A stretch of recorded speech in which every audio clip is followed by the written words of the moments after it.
আসসালামু আলাইকুম।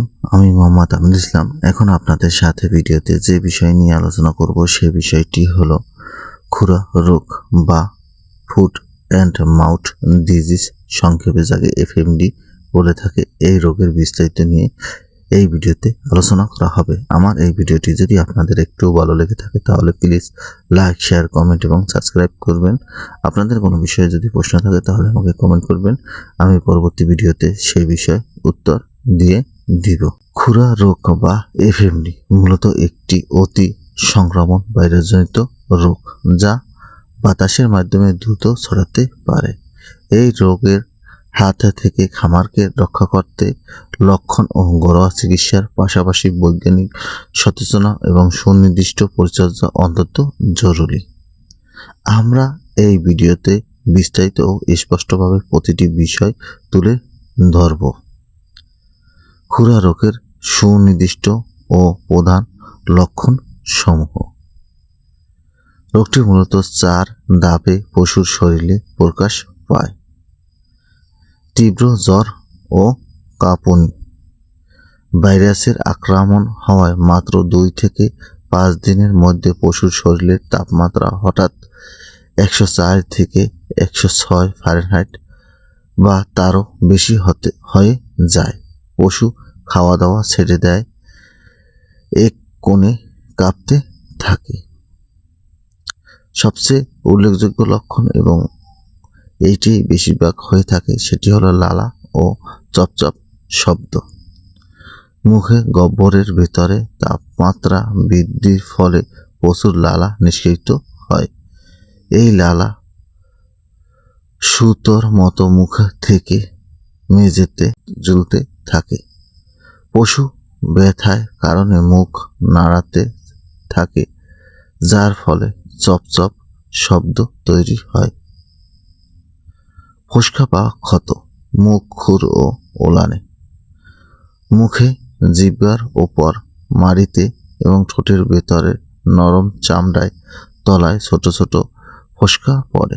24 ঘন্টার মধ্যে এই ফোস্কা ফেটে কাঁচা লাল ঘায়ের সৃষ্টি হয়, যা থেকে চামড়া উঠে আসে। খুরে। 2 খুরের মাঝখানে নরম মাংস বা চামড়ার ফোস্কা পড়ে ও ফেটে যায়। সেখানে কাদা বা গোবর লাগলে পচন ধরে এবং পোকা জন্মাতে পারে। তীব্র ব্যথার কারণে গরু পা জড়াতে থাকে এবং মাটিতে শুয়ে পড়ে। ওলানে।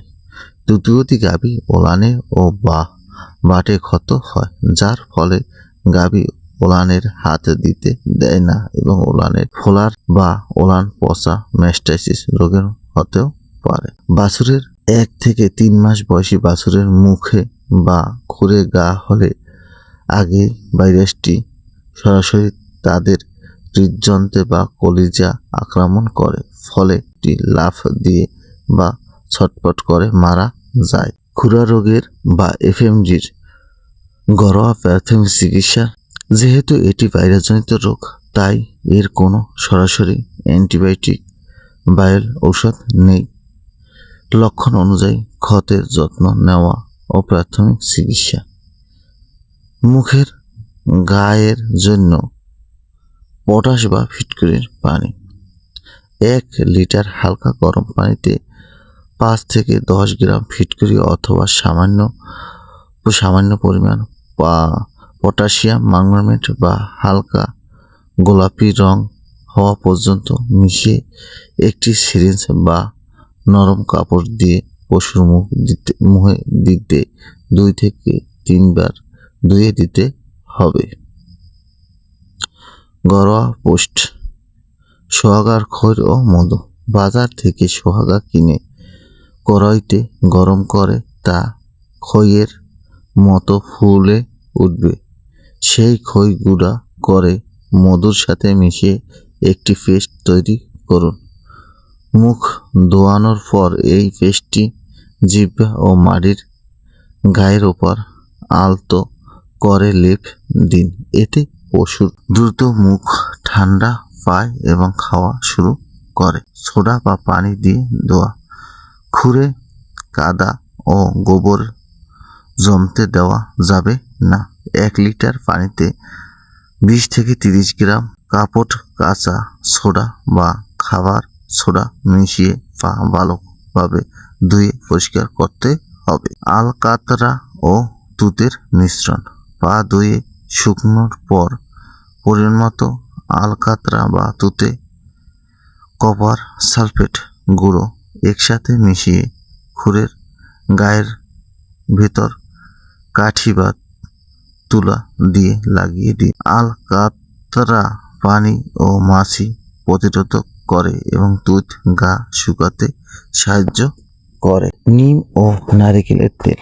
যদি ক্ষত গভীর হয় তবে নারকেলের তেলের সাথে নিম পাতার রস বা নিম তেল মিশিয়ে লাগালে মাছি বসে না এবং পোকা ধরে না। খাবার ব্যবস্থা ও করণীয় বিষয়গুলো সবচেয়ে গুরুত্বপূর্ণ। আইসোলেশন বা সম্পূর্ণ পৃথককরণ। আক্রান্ত পশুকে সুস্থ পশুর গোয়াল থেকে অন্তত 50 থেকে 100 ফুট দূরে সরিয়ে নিন। আক্রান্ত গরুর লালা, গোবর বা মূত্র যেন সুস্থ গরুর খাবারের পাত্রে বা খড়ের সংস্পর্শে না আসে। খাবার পরিবর্তন। শক্ত ও খড় বা দানাদার খাবার সম্পূর্ণ বন্ধ রাখুন। পশুকে সহজে হজম হয় এমন নরম জাউবাত, বাতের মার, বসি ও পাতলা শরবত ও একদম কচি নরম ঘাস দিন। খাবারের সাথে ভিটামিন সি যেমন লেবুর রস বা ভিটামিন সি পাউডার খাওয়ালে মুখের ঘা দ্রুত ভালো হয়ে যায়। আলাদা মানুষের দ্বারা পরিচর্যা।